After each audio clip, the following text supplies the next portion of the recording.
तो आज शुरू करते हैं बीएससी 4th सेमेस्टर केमिस्ट्री का एक most important topic black body. तो टॉपिक शुरू करने से पहले मैं आपसे एक क्वेश्चन पूछता हूं। वो क्वेश्चन ये है कि जो वस्तु ऊर्जा की अच्छी अवशोषक होती है वही वस्तु ऊर्जा की अच्छी उत्सर्जक होती है। क्वेश्चन क्या है कि जो वस्तु ऊर्जा की अच्छी अवशोषक होती है वही वस्तु ऊर्जा की अच्छी उत्सर्जक होती है। तो अब उस वस्तु का नाम बताओ जो ऊर्जा की सबसे अच्छी अवशोषक है और सबसे अच्छी क्या है, उत्सर्जक है। ठीक है, तो शुरू करता हूं मैं टॉपिक ब्लैक बॉडी। क्या टॉपिक है मेरे पास? ब्लैक बॉडी एक मोस्ट इंपोर्टेंट टॉपिक है भाई, यूनिट सेकंड का 4th सेमेस्टर की यूनिट सेकंड का पहला टॉपिक है ये ब्लैक बॉडी। ब्लैक बॉडी को हिंदी में बोलते हैं श्याम वस्तु। अब ये ब्लैक बॉडी होती क्या है, ये ब्लैक बॉडी होती क्या है? तो यह एक वस्तु है और ऐसी वस्तु है जो सभी प्रकार के विकिरण को अवशोषित कर लेती है, चाहे तरंगदैर्घ्य कुछ भी हो, उसकी आवृत्ति कुछ भी हो। तो क्या है ब्लैक बॉडी? ब्लैक बॉडी एक ऐसी वस्तु है जो सभी प्रकार के रेडिएशन यानी कि विकिरण को अवशोषित कर लेती है। मैं लिखने वाला हूं इसकी परिभाषा पहले कि यार पहले परिभाषा तो लिख दो सर इसकी। क्या परिभाषा है? परिभाषा यह है कि यार बीबी मतलब ब्लैक बॉडी। तो ब्लैक बॉडी एक ऐसी वस्तु है, एक ऐसी वस्तु है, ब्लैक बॉडी एक ऐसी वस्तु है, ठीक है, जो गिरने वाले सभी प्रकार के ठीक है तरंगदैर्घ्य वेवलेंथ तरंगदैर्घ्य के विकिरण को यानी कि रेडिएशंस को अवशोषित कर लेती है। अवशोषित और कैसे? पूर्णता, ठीक है, पूर्णता अवशोषित कर लेती है। ध्यान देना है, बहुत ही मोस्ट डेफिनेशन है। क्या टॉपिक है यार, अवशोषित कर लेती है।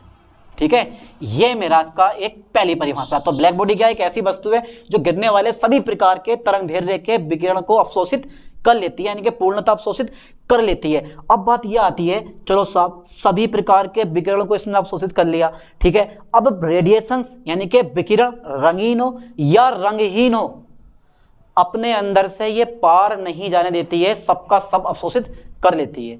ना तो ये अपने अंदर से पार जाने देगी और ना ही ये उसका परावर्तन करेगी। जैसे प्रकाश पड़ा, टकराया और निकल गया, कुछ नहीं, बस प्रकाश आगा, कोई भी विकिरण आगा और इसके अंदर क्या होगा, चला जाएगा। ठीक है, तो मैं ये लाइन लिखने वाला हूं, रेडिएशंस जो आपका ये रेडिएशन होगा, रेडिएशन चाहे रंगीन हो, कैसा हो, रंगीन हो, या बेटे कैसा हो, रंगहीन हो, कलरलेस हो, रंगहीन हो। ठीक है, ब्लैक बॉडी की खासियत यह है कि ये ब्लैक बॉडी होती है, ब्लैक बॉडी रेडिएशन को, ठीक है, ब्लैक बॉडी रेडिएशन को ना तो ट्रांसमिट करती है,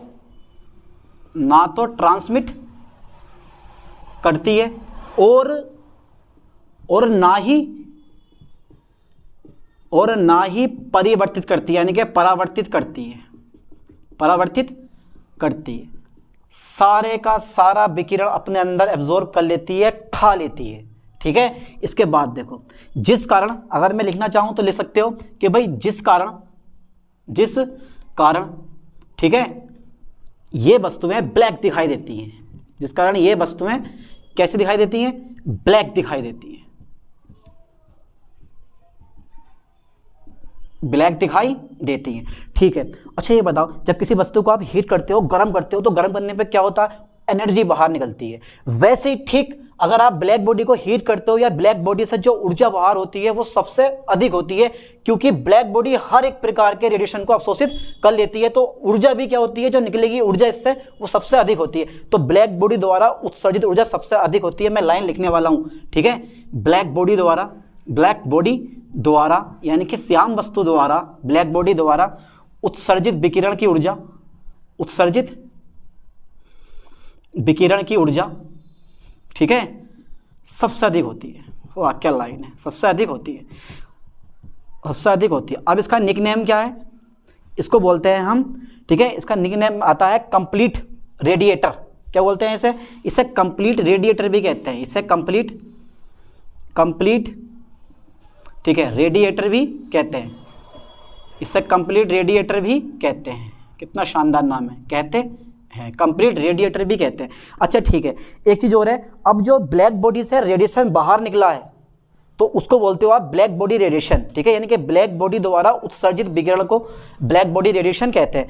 तो मैं लिखने वाला हूं, देखो ब्लैक बॉडी द्वारा, किसके द्वारा, इस ब्लैक बॉडी द्वारा उत्सर्जित रेडिएशन को यानी कि विकिरण को, रेडिएशन को। अब ये रेडिएशन होता क्या है, सबका आंसर मिलेगा यार, सबर रखो। देखो रेडिएशन का मतलब होता है प्रकाश, ठीक है, उत्सर्जित प्रकाश होता है जिसके पास कुछ ना कुछ ऊर्जा होती है। रेडिएशन को होता है उत्सर्जित प्रकाश होता है जिसके पास कुछ ना कुछ ऊर्जा होती है ना। तो ब्लैक बॉडी द्वारा उत्सर्जित रेडिएशन को हम क्या बोलते हैं, ब्लैक बॉडी रेडिएशन कहते हैं, ब्लैक बॉडी रेडिएशन कहते हैं, ठीक है। तो ब्लैक बॉडी में काफ़ी कुछ हो गया। अब पढ़ लेते हैं कैरेक्टरिस्टिक्स ऑफ ब्लैक बॉडी, यानी कि ब्लैक बॉडीज के गुण क्या होंगे, ब्लैक बॉडी के लक्षण क्या होंगे, है ना। तो पहला जो लक्षण मेरे पास आता है, मैं डाल देता हूँ हेडिंग, पहला क्या हेडिंग है यार, ब्लैक बॉडी के सर के, ब्लैक बॉडी के आप जो है लक्षण बताओ, ब्लैक बॉडी के लक्षण क्या क्या होंगे।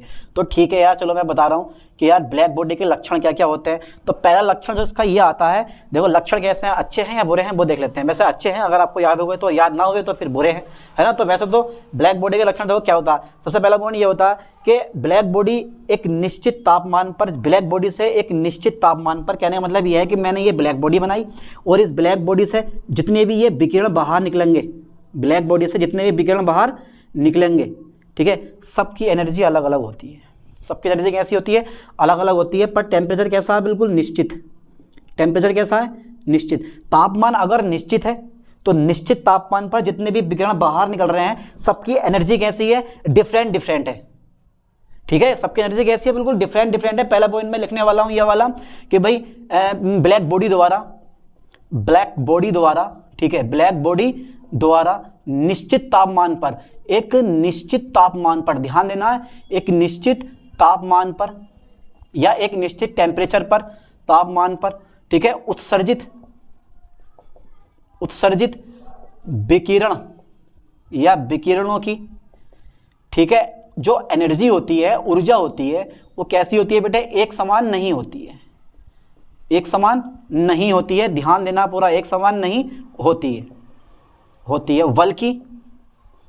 बल्कि एक निश्चित ताप पर, एक निश्चित ताप पर, ध्यान देना, बल्कि एक निश्चित तापमान पर, या मैं बोल दे रहा हूं एक निश्चित ताप पर, ठीक है, एक निश्चित ताप पर, एक निश्चित तरंगदैर्घ्य पर, एक निश्चित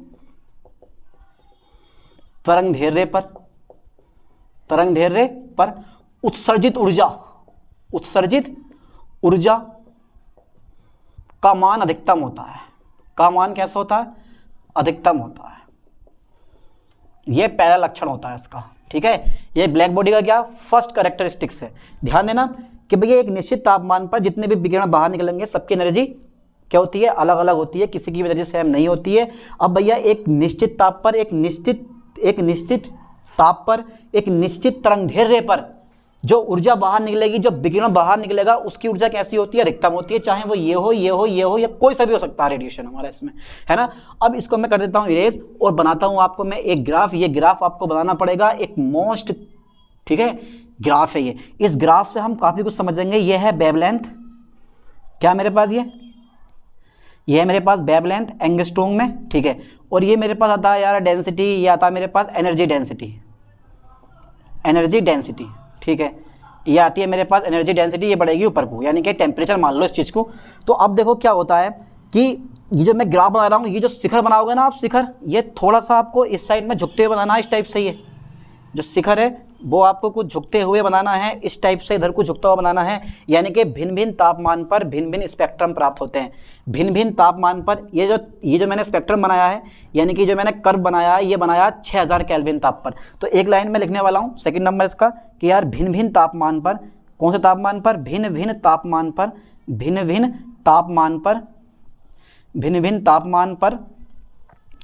भिन्न भिन्न स्पेक्ट्रम प्राप्त होते हैं, भिन्न भिन्न स्पेक्ट्रम प्राप्त होते हैं, ध्यान देना है। स्पेक्ट्रम के बारे में नेक्स्ट चैप्टर में पढ़ने वाले हैं। तो भिन्न भिन्न तापमान पर भिन्न भिन्न स्पेक्ट्रम प्राप्त होते हैं। ये मेरे पास 6000 केल्विन टेम्परेचर है और इस 6000 केल्विन टेम्परेचर पर जो मेरे पास शिखर आया वो कुछ इस टाइप से आया। अगर मैं 5000 केल्विन लूंगा तो ये शिखर थोड़ा सा नीचे को हो जाएगा, ठीक है, 4000 पे और नीचे हो जाएगा। तो भाई भिन्न भिन्न तापमान पर भिन्न भिन्न स्पेक्ट्रम क्या होते हैं आपको प्राप्त होते हैं, ध्यान देना। अब क्या पॉइंट आता है, अब पॉइंट ये आता है, देखो ध्यान देना है, अधिकतम तापमान पर जो शिखर है हमारा वो स्पष्ट दिखाई देता है, बिल्कुल साफ साफ दिखाई देता है। यानी कि अगर मेरे पास फर्स्ट सेकंड, ये मेरे पास सेकंड पॉइंट है, थर्ड पॉइंट ले रहा हूँ कि भाई अधिकतम तापमान पर ध्यान देना, ये टेम्परेचर कैसा मेरे पास अधिकतम है, और अधिकतम तापमान पर यानी कि अधिकतम ताप पर, ये अधिकतम तापमान पर शिखर क्या होता है बेटे, कर्व का शिखर स्पष्ट दिखाई देता है, स्पष्ट दिखाई देता है, ठीक है।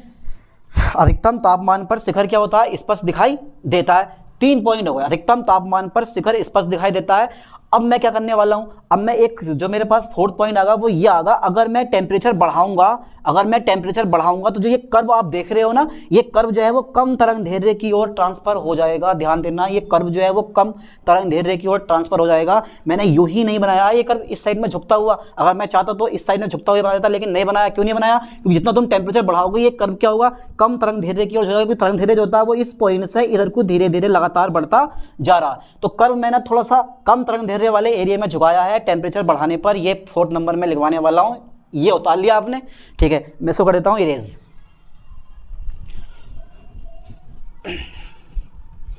चलो देखो जरा ध्यान से, अब मेरे पास 4th नंबर आ जाता है।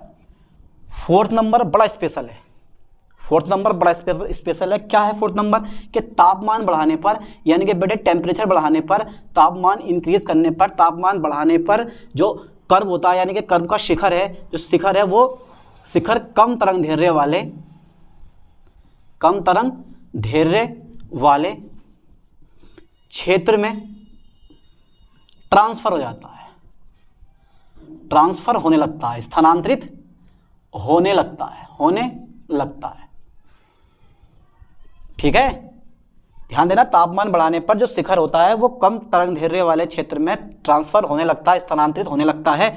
अब मेरे पास, अब मैं यहाँ लिख सकता हूँ कि भाई इस प्रकार जो मेरे पास ये कर्व मिला है इसको बोलता हूँ मैं ब्लैक बॉडी रेडिएशन कर्व या ब्लैक बॉडी स्पेक्ट्रम। ध्यान देना, इस प्रकार प्राप्त स्पेक्ट्रम को, इस प्रकार मैं लिख दे जाऊँ, इस प्रकार प्राप्त स्पेक्ट्रम को, प्राप्त स्पेक्ट्रम को, स्पेक्ट्रम को हम क्या बोलते हैं बेटे, black body, black body spectrum या black body, black body radiation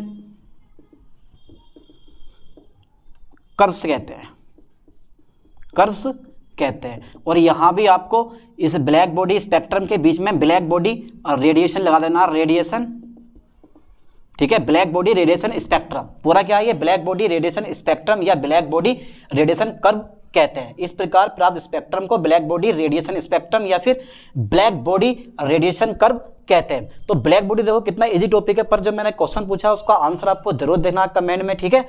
अब मिलते हैं ऐसे नई टॉपिक के साथ नई वीडियो में। थैंक्स।